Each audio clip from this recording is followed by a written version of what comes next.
I'm Kate Schultz, and this is a shelf I've been building. See, we got these. I'm gonna start with the legs here. The legs here, this beveled wood and stuff. It looks really nice, I think. We got these railings here on the sides of this area. These are actually from an old changing table that we repurposed for this exact reason. As you can see, we got a little bit of defects, but that's okay. This is a DIY project, so we're going to come through here with some wood filler and some paint in the future.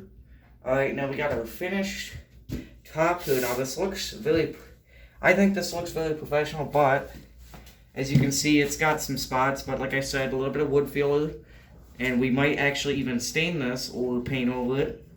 But this used to actually be the sides, and over here, these actually used to be two sides of a dresser.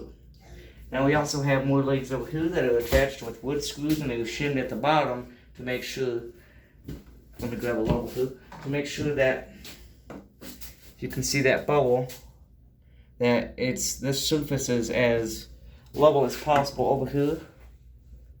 Now, if any of it's not quite as level, as you can see we missed a screw here, it still needs, I'm going to put this screw in real quick. Make sure you drill that 1 in that drill when you're putting in a screw.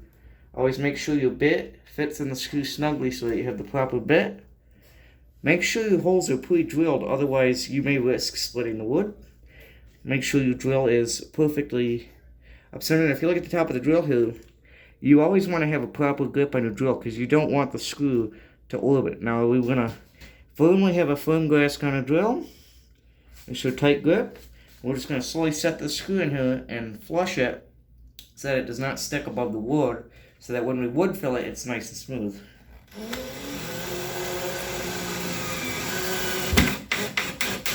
Just ease it on in there. Alright, now we see we got a bit of a dividend now because we want a spot for that wood filler to fill.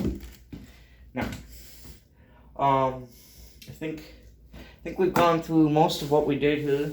Now, it wasn't all easy. Some of the stuff we had to rip down. Like I said, this was an old repurposed dresser, so as you can see, we got some filling on the seams here. But we're going to come back with some special sealing tape when we go over this and paint it. And this will cover up these edges so they stop flaying. Because this used to be a dresser, like I said. So we had to cut this to make it a shelf. Now, I think this shelf fits perfectly in this little corner, considering I believe a dresser would take up too much room. I believe the total time for this project was about 1.5 hours, and I believe the extra half hour was actually the finding of materials, because like I said, this was a DIY project, and a lot of this stuff was actually reused.